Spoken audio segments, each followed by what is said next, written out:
여러분 잘 지내셨죠? 네, 반갑습니다. 오늘은 다시 빛나는 교회, 라오디게아 교회라는 제목으로 함께 말씀을 나누고자 합니다. 우리는 지난 6주 동안에 예수님께서 소아시아의 6교회에 보낸 편지를 한 통씩 열어봤습니다. 이제 오늘이 마지막 편지입니다. 이 편지를 받는 라오디게아 교회 성도들은 얼마나 마음이 두근거리고 긴장되었을까 하는 생각을 좀 해봅니다. 그런데 좀 안타까운 것은 저도 이 라오디게아 교회를 향한 말씀을 읽어보니까 다른 6개의 교회를 향한 주님의 말씀에는 책망도 있지만 대부분 그 책망 가운데 칭찬과 장점을 함께 담아서 이야기를 하고 있습니다.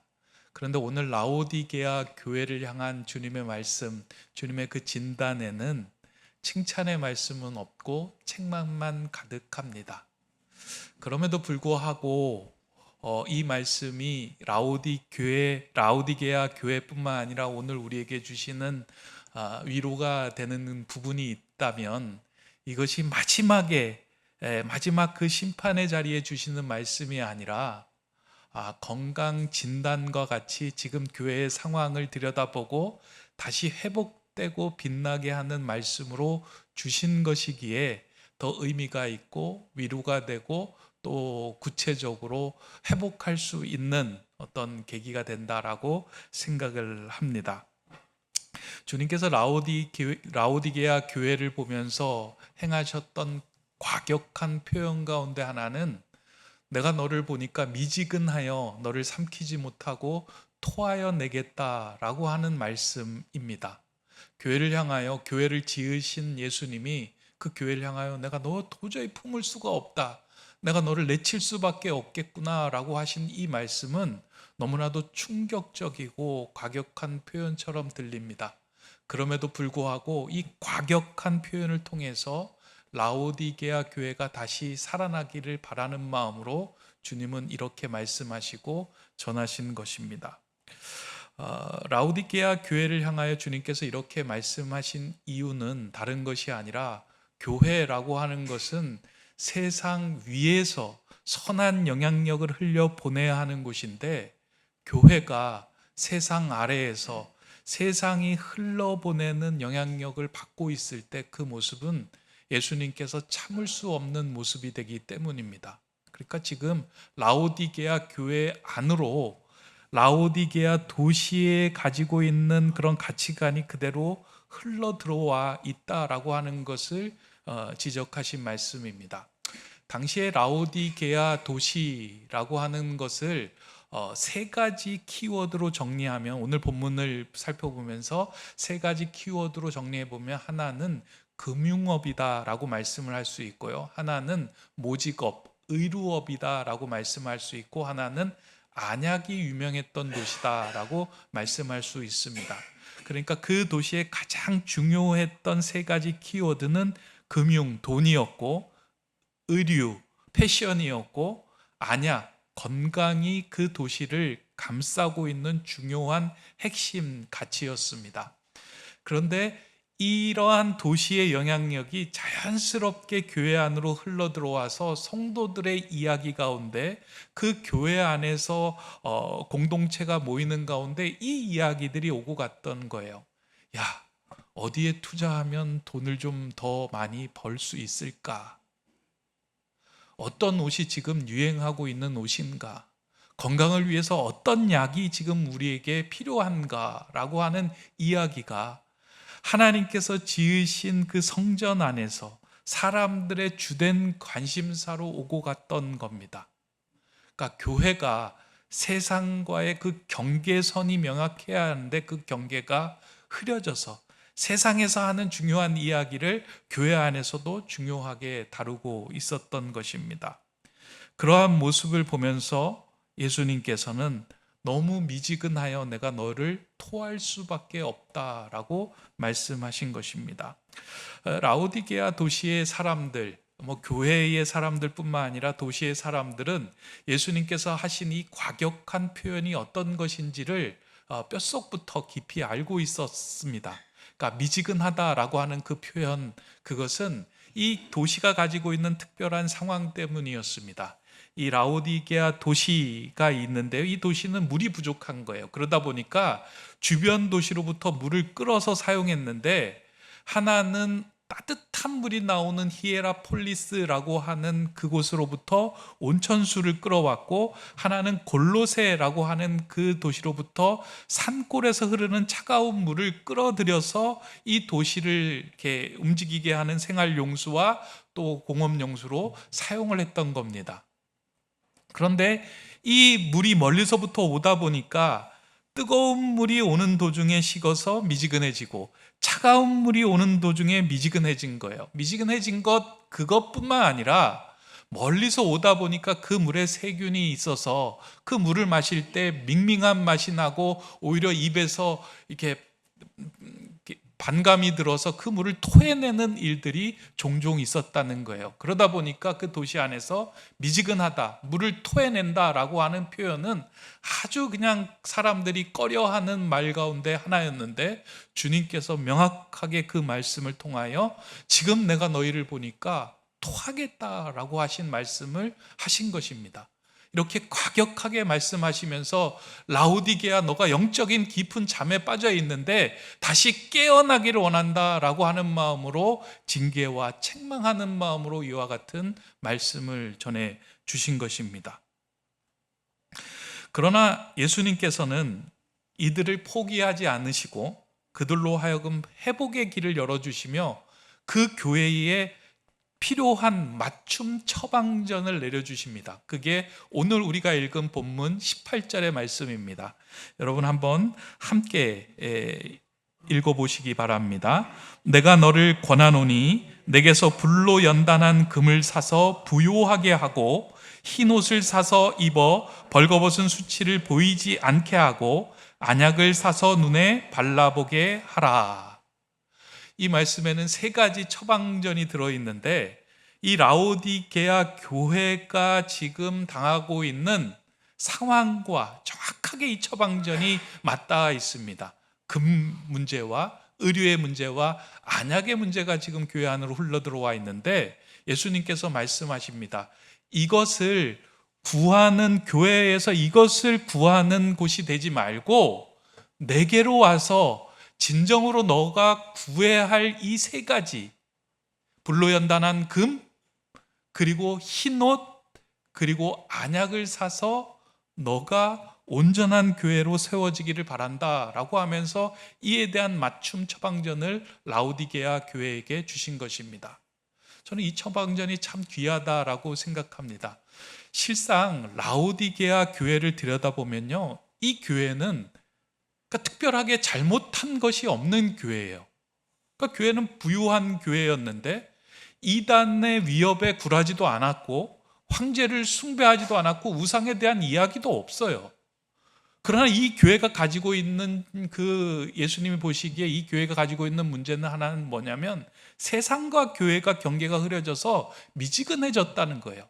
교회가 가지고 있어야 되는 복음의 열정도 잃어버리고, 세상을 향하여 냉철하게 세상의 유혹과 죄를 끊어내야 하는 그 냉엄함이 교회 안에 다 사라졌다는 거예요. 그래서 뜨뜻 미지근한 채로 생활하고 있다라고 합니다.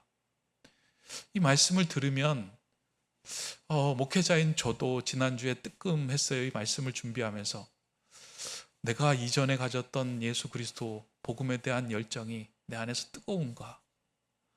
세상에 나를 유혹하는 것, 세상에 나를 끌어다니는 거로부터 나는 냉정하게 그거를 끊어낼 수 있는 그 냉엄함이 내 안에 살아있는가? 혹시 미지근해져 있는 것은 아닌가? 예수님은 그러한 상태를 향하여 내가 너를 토해내겠다라고 이야기를 하십니다.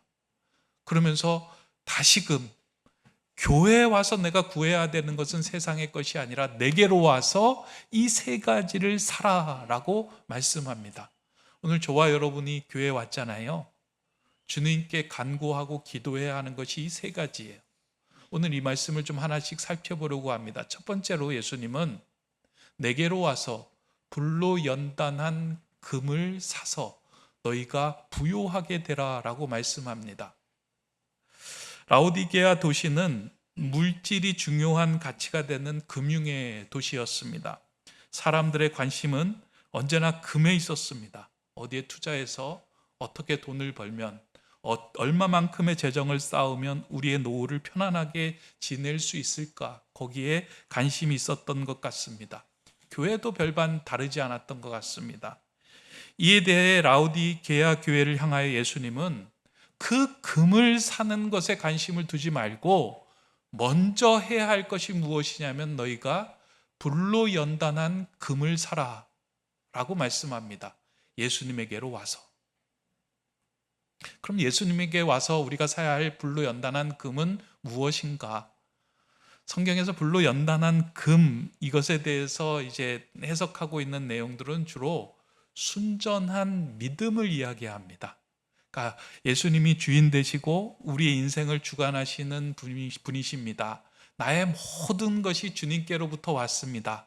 그러니 내가 주인으로 섬기는 분은 오직 하나님, 예수 그리스도 한 분뿐이십니다. 고백하는 것, 그 믿음을 굳건하게 가지는 것, 그게 불로 연단한 금입니다. 이것을 가질 때 주님을 나의 주님으로, 인생의 주관자로 인정하기 시작할 때 내 믿음이 풍성해지고 부요해집니다. 그 순간부터는 물질에 휘둘리지 않게 됩니다. 그런데 이 고백이 흐릿하고 미지근해질 때 우리는 계속 흔들리게 되는 거예요. 물질이 없으면 물질에 흔들리고, 건강이 없으면 건강에 흔들리고, 문제가 생기면 문제에 휘둘리는 상황들이 우리에게 벌어집니다. 왜냐하면 그것 없으면 내가 죽는다고 생각이 되기 때문이에요. 그러나 우리의 영원한 생명의 주관자 되시는 주님을 우리가 온전히 붙들고 그 믿음을 사서 내 믿음을 부유하게 할 때 주변의 상황이 어떻든지 우리는 흔들리지 않고 담대한 삶을 살아갈 수 있게 됩니다. 그래서 믿음은 내게 주어진 것들의 자리, 위치를 제대로 설정하는 것, 그게 믿음이에요. 하나님을 믿는 자들은 우리의 인생의 주인으로 하나님을 두고 그 외에 하나님께로부터 세상에서 주어지는 모든 것들은 발 아래에 둘 때 우리의 삶의 질서가 생기고 믿음의 질서가 생겨나게 되는 겁니다.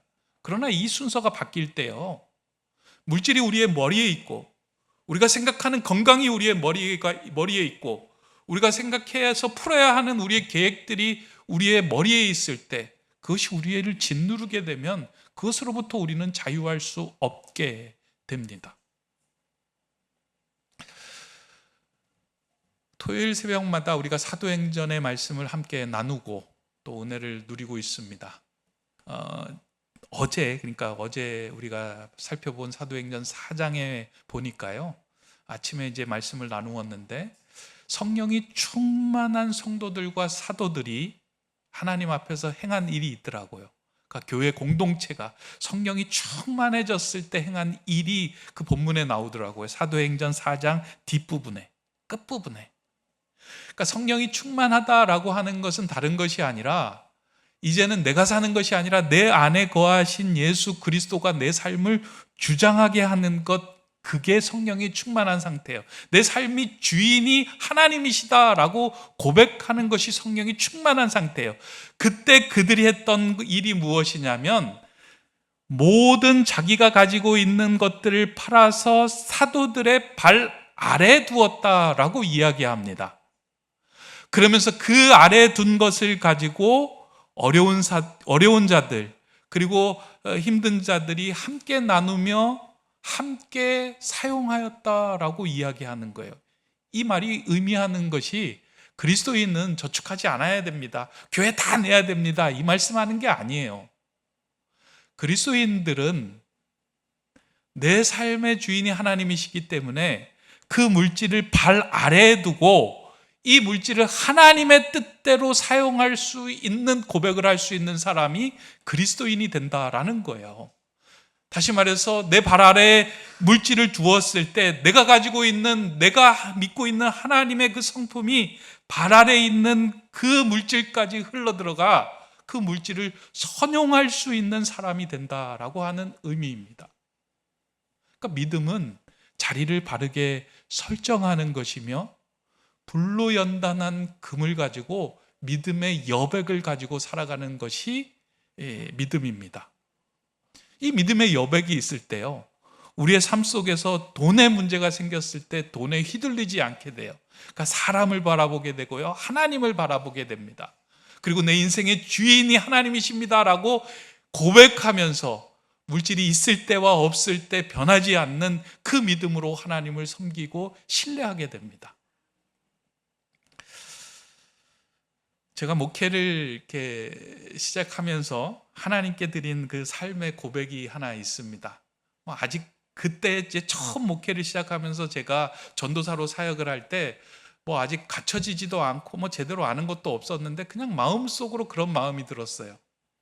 그러니까 25살에 군대 갔다 와서 처음으로 신학교 3학년 때 이제 전도사 사역을 시작했는데 한 달 열심히 하니까 교회에서 사례비를 주시더라고요. 그 사례비 봉투를 딱 받고 났는데, 그때는 이제 현금으로 받으니까 딱 받고 났는데 마음속에 무슨 생각이 드냐면, 하나님께서 처음 하나님의 일을 하면서 주신 이것을 하나님께 좀 돌려드려야 되겠다 하는 생각이 툭 든 거예요. 근데 그때 제가 믿음이 좋아서 그런 것이 아니라 오히려 그런 마음이었어요. 이거 하나님께 다 드리고 난 이후에 내 인생에 앞으로 펼쳐지는 목회의 모든 인생을 하나님께 책임져 달라고 매달려야 되겠다 그랬어요. 그래서 그 봉투를 이제 하나님께 다 내어드렸어요. 근데 놀라운 건요, 그때 그 어린 나이에 하나님께 내어드린 그 마음이 기해서였는지 하나님께서 제가 살아가면서 필요하다, 또 이렇게 없다라고 생각할 때 그때 때마침 하나님께서 보내주시고 보여주신 일들이 참 많이 있었습니다. 그러니까 결혼을 해서요, 저희 아내하고 저하고 이야기할 때가 있어요. 우리 가정에 좀 이게 있었으면 좋겠다라고 생각할 때, 그러나 경제적으로 넉넉하지 않을 때 그것이 이렇게 채워질 때 보면서 저희 아내하고 제가 이야기한 게 있어요. 우리 얘기 누가 듣고 있는 거 아니야? 어디 CCTV가 있는 거 아니야? 할 정도로 하나님께서 우리의 일거수일투족을 다 보시면서 채워주시는 은혜를 경험했습니다. 제가 물질을 드린 거는 이거 드렸으니까 하나님 제가 다 채워주십시오라고 하는 것이 아니라, 목회의 여정을 밟으면서 하나님, 내가 물질에 휘둘리지 않고 물질이 내게 주인 되지 않고 하나님이 내 주인 되 주셔서 내게 오는 모든 물질을 하나님의 뜻으로 선용하는 인생이 되게 주십시오라고 하는 그 고백이었습니다. 일부 때는 상당히 말씀드리는 게 조심스럽더라고요. 우리 첫 번째로 오신 그 전도사님이 이제 살해받고 목사님이 또 이렇게 얘기하는 건 나를 위한 설교 아닌가? 그런 건 아닙니다. 그리고 여러분들에게도 월급 봉투 다 갖고 오라고 이야기하는 것이 아니고요, 여러분들 그 믿음에 그 자리 설정하는 게 너무나도 중요하다라고 하는 거예요. 주님께서 교회에 와서 하나님, 내가 지금 물질이 필요합니다 라고 간구하는 건 너무나도 중요하지만, 하나님, 내게 필요한 것은 무엇이냐면 내 인생을 주관하시는 분은 주님이십니다. 나는 이 불로 연단한 이 금을 통하여 내가 영적으로 부요한 자가 되기를 소망합니다 라고 주님 앞에 구할 때, 우리는 풍부할 때나 비천에 처할 때나 그 안에서 자족할 수 있는 믿음의 능력이 생긴다라고 하는 거예요. 그 믿음, 그 불로 연단한 금을 사서 믿음의 부요를 누리시는 우리 성도님 되시기를 주님의 이름으로 축원합니다. 두 번째 본문을 보니까요, 예수님은 흰 옷을 사서 벌거벗은 수치를 가리라라고 말씀합니다. 그러니까 예수님에게로 와서 흰 옷을 사가라고 말씀하십니다. 이 라오디게아 도시는 의류업, 모직업, 그러니까 고급 양털 옷이 유명했던 도시였습니다. 그러다 보니 사람들의 관심사는 자신의 입은 옷과 상대방의 차림새에 대해서 관심이 많았던 것 같아요. 그러니까 유독 그런 데가 있잖아요. 어디 가면 사람들이 관심이 있는 게 어떤 옷을 입고 있느냐, 이런 거에 대해서 관심이 많았던 것 같습니다. 그래서 유행에 민감하고, 그러니까 자기 자신을 드러내 보이기 위해서 그러한 옷들에 대해서 관심을 갖는데, 좋은 옷을 입고 또 깨끗한 옷을 입고 자신에게 맞는 옷을 입는 건 너무나도 중요합니다. 그러나 그 옷으로 자신을 드러내는 삶을 살아가는 것이 아니라 더 중요한 것이 있다면 예수님이 주시는 그 흰 옷을 입을 때 성도는 성도의 정체성을 갖게 된다라고 하는 말씀이에요. 성경에서 흰 옷이라고 이야기할 때 그 흰 옷은 성도의 거룩한 행실을 이야기하고요.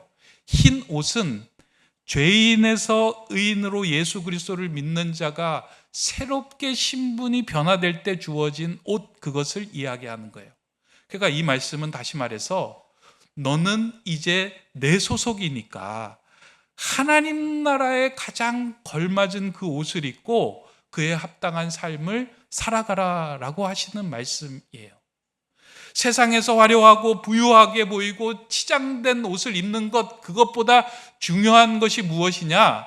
하나님 나라에 걸맞은 옷을 입고 그 옷이 내가 가지고 있는 그 옷을 뚫고 나와 예수의 사람이다라고 하는 보여주는 그런 삶을 살아가라라고 하는 것이에요. 사람을 만나보면 어떤 사람은 명품을 입고 있는데도 그 사람 속에 있는 것이 그 명품 옷을 뚫고 나와서 참 볼품이 없게 만드는 사람이 있습니다. 옷은 너무나도 좋은 것을 입었는데요, 그 사람의 행동을 보면 너무나도 초라하고 가련하고 곤고하고 비참해 보이는 상황들을 볼 때가 있어요.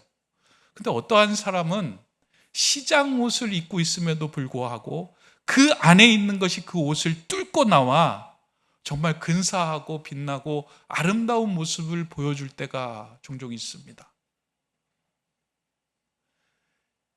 예수님을 믿는 사람은 내가 입고 있는 그 옷으로 자신을 드러내는 것이 아니라 내 안에 있는 예수 그리스도가 나를 뚫고 나와 내 삶을 증명하고 보여주는 사람이 예수 그리스도를 믿는 사람입니다. 그래서 저와 여러분이 교회 와서 항상 해야 할 일이 무엇이냐면 흰 옷을 입는 거예요.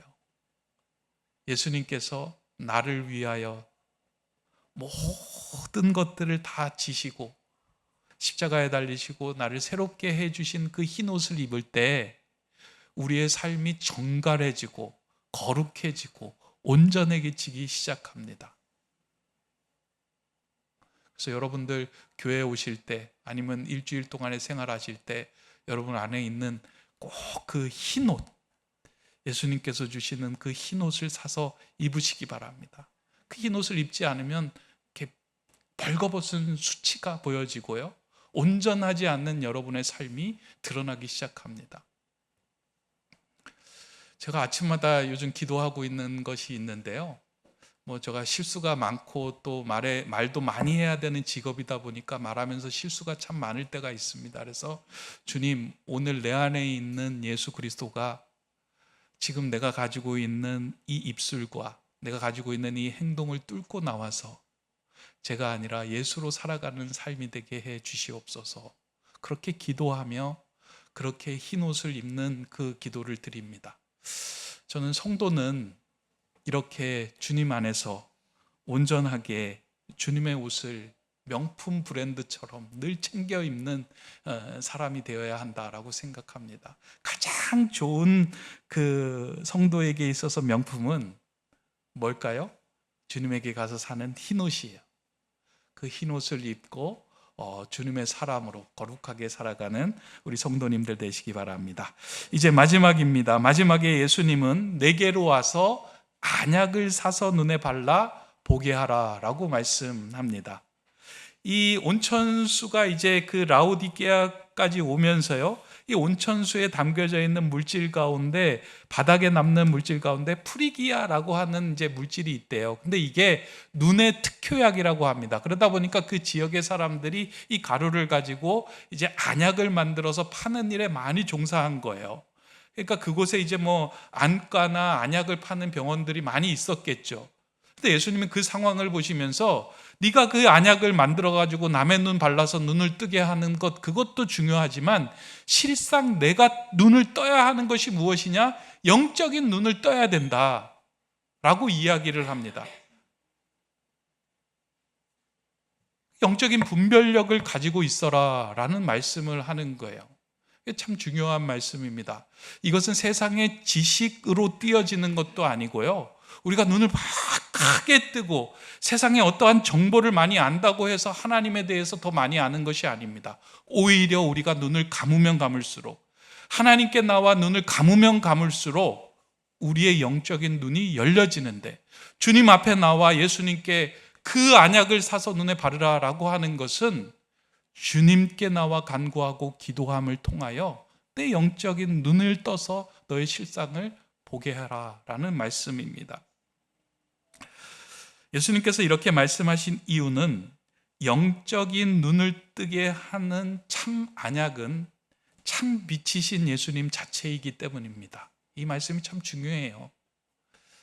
우리가 사물을 인식하려면 꼭 우리에게 필요한 것이 무엇이냐면 빛이에요.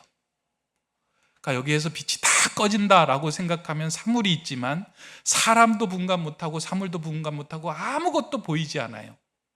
마찬가지로 우리가 하나님의 나라, 하나님의 일, 하나님의 선한 계획을 보려고 하면 참 빛이신 예수 그리스도가 우리의 눈 안으로 들어오면 우리를 향한 하나님의 선한 계획을 볼 수 있게 됩니다. 참 빛이신 예수님을 통하여서만 우리는 하나님의 자녀로 살아갈 수 있는 영적인 분별력을 갖게 되는 거예요. 사람이 똑똑하다고 영적 분별력을 갖는 게 아닙니다. 사람이 지식이 많다고 주님의 말씀으로 살아가는 게 아니에요. 사람은 그 눈 안에, 마음 안에 예수 그리스도가 들어오고 담겨질 때에만 그 영적인 분별력을 가지고 때로는 뜨겁게, 때로는 차갑게 살아갈 수 있는 삶이 됩니다. 그래서 예수님이 라오디게아 교회를 향하여 이렇게 말씀하는 거예요. 오늘 본문 20절의 말씀인데, 볼지어다 내가 문 밖에 서서 두드리노니 누구든지 내 음성을 듣고 문을 열면 내가 그에게로 들어가 그와 더불어 먹고 그는 나와 더불어 먹으리라. 간혹 이 말씀을 새가족 초청하는 초청잔치에서 이제 사용하기도 하는데, 믿지 않는 성도를 위해 주시는 말씀이 아니고요, 믿는 자를 위해서 주시는 말씀이에요. 내가 너에게로 들어가 함께 먹고 내가 너와 함께 이 땅을 살아가기를 소망한다 라고 하시는 말씀이에요. 그렇기 때문에 해야 할 일이 무엇이에요? 내가 눈을 열고 예수 그리스도를 내 안으로 영접하는 거예요. 좀 아이러니하지만 참빛이신 예수님을 보기 위하여 눈을 여는 것은 주님께 나와 눈을 감는 것과 같다라고 말할 수 있습니다. 어느 순간에 우리가 주님 앞에 나와 눈을 감는 것, 기도하는 것을 많이 잃어버리고 있어요. 왜냐하면 세상에서 우리를 보장해 줄 수 있는 것들이 많이 있기 때문입니다. 우리를 아프게 하면 낫게 하는 약이 있고, 우리의 노후를 보장시켜 줄 수 있는 금이 있고, 우리를 치장해 주는 그 옷들이 있고, 세상의 것들이 우리를 지켜줄 것 같다라고 하는 생각에 거기에는 눈이 열리지만, 주님을 향하여 눈을 여는, 그러니까 기도하며 눈을 감는 시간은 우리에게 사라지고 있습니다. 그것을 향하여 주님이 이야기합니다. 내가 너와 함께 하기를 거한다. 우리가 눈을 감으면 그 감은 눈 사이로 주님이 우리와 함께함을 통하여 영적인 분별력을 할 수 있는 눈을 열게 해 주십니다. 제가 참 좋아하는 기도문 가운데 라인홀드 니버의 기도문이 있습니다. 얼마 전에 어떤 분을 만났는데 참 어려운 일을 당하였는데요, 그 과거의 문제로 인해서 좀 힘들어하는 거예요. 자신이 고칠 수 없는 것. 그래서 그분에게 제가 이 기도문을 간단하게 이제 소개를 해드렸는데요, 이런 기도문입니다. 주여, 우리에게 바꿀 수 없는 것을 받아들이는 평온함과 바꿔야 하는 것을 바꿀 수 있는 용기를, 그리고 이 둘을 분별하는 지혜를 허락하소서. 그러니까 우리가 영적인 분별력이 참 필요한데요, 바꿀 수 없는 것을 그냥 받아들이는 평안함이 필요해요. 나의 과거에 일어났던 그 모든 일, 바꿀 수 없는 일들이에요. 그리고 우리의 태생과 우리의 환경, 문제가 일어났을 때 그것이 과거에 일어났던 일을 우리가 어떻게 바꿉니까? 사라진 것들을 우리가 다시 어떻게 주워 담습니까? 거기에 하나님의 선한 뜻이 있다라고 생각하며 그걸 받아들일 수 있는 평온함, 그리고 우리가 바꿔야 하는 것을 바꿀 수 있는 용기, 나에게 있는 잘못된 습관이나 내가 끊어내야 할 것들을 끊어낼 수 있는 그 용기가 우리에게 필요한데, 이 둘을 분별할 수 있는 지혜가 더욱 중요하게 필요하다라는 거예요. 우리는 바꿀 수 있는 것과 바꿀 수 없는 것을 혼동해서 자꾸 하나님께 간구할 때가 있고요, 구할 때가 있어요. 그러나 주님 안에서 믿음의 눈을 열고 주님께 와서 그 안약을 사서 발라볼 때 주님은 우리에게 약속합니다. 우리로 하여금 이와 같은 영적인 분별력과 지혜로 살아갈 수 있게 해주시겠다라고 약속합니다. 교회는 이러한 안약을 사서 그와 같은 영적인 분별력을 얻어내는 곳이 교회입니다. 저는 여러분이 눈을 감고 기도할 때마다 여러분들에게 닫혀있던 문들이 열려지는 은혜를 경험하는 곳이 이 교회가 되기를 바랍니다. 하나님께서 여러분의 인생을 붙들고 계시고 새로운 선한 계획을 갖고 계신다라고 하는 것을 깨닫는 자리가 이 교회가 되기를 원합니다. 뜨겁지도 않고 차지도 않고 미지근하여서 주님이 이것까지 해주실 수 있나, 그런 신앙이 아니고요, 뜨겁게 주님을 붙들고 차갑게 내가 해야 할 일들을 끊어낼 수 있는 그 신앙 안에 설 때 주님은 라오디게아 교회를 살리신 그 은혜로 우리의 마음도 다시금 뜨겁고 차갑게 하여 주님의 빛난 교회로 세워가실 것입니다. 이제 말씀을 맺고자 합니다. 혹시 오늘 내 삶이 미지근하여 삶의 우선순위가 어그러진 것 같이 느껴져서 인생에 멀미가 나신 분이 계시다면 오늘 주님께서 주시는 이 처방전을 반드시 복용하시기 바랍니다. 내게로 와서 불로 연단한 금을 사라. 내게 와서 흰옷을 사서 너의 수치를 가려라. 내게로 와서 안약을 사서 그 영적인 실상을 보고 주님의 길을 따르라. 오늘 이 말씀을 가지고 저와 여러분들이 다시금 주님의 빛난 교회로 회복되기를 소망합니다. 사실 우리는요, 항상 이제 온전하지 않다 보니까 주님의 말씀 처방전을 받고는 있지만 이게 내가 처방전이 있다라고 하고 이걸 복용하지는 않아요. 주님의 말씀이 그렇구나라고 생각을 하고 그냥 끝납니다. 근데 반드시 주님께서 내리신 이 처방전은요, 복용하고 구하고 온전하게 우리에게 체득될 때에 그것은 우리를 살리고 새롭게 하는 힘이 됩니다. 이것을 그냥 그대로 성경 안에 묻혀두지 마시고 살아있는 말씀으로 복용하여 새롭게 빛나는 교회로 우뚝 서는 저와 여러분, 우리 높은 뜻 세움 교회가 되기를 주님의 이름으로 축원합니다. 기도하겠습니다. 사랑의 하나님, 라오디게아 교회를 통하여 우리의 영적 실상을 다시금 들여다보게 하시니 감사드립니다.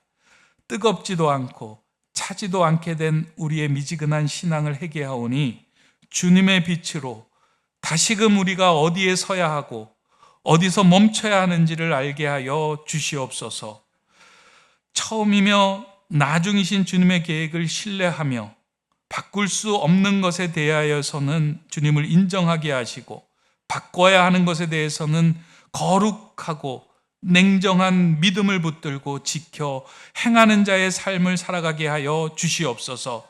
우리의 영적인 눈이 열려 주님을 붙들고 끝까지 믿음의 경주를 완주하여 승리의 면류관을 지켜내는 우리 교회와 성도들 다 되게 하여 주시옵소서. 예수 그리스도의 이름으로 기도드립니다. 아멘.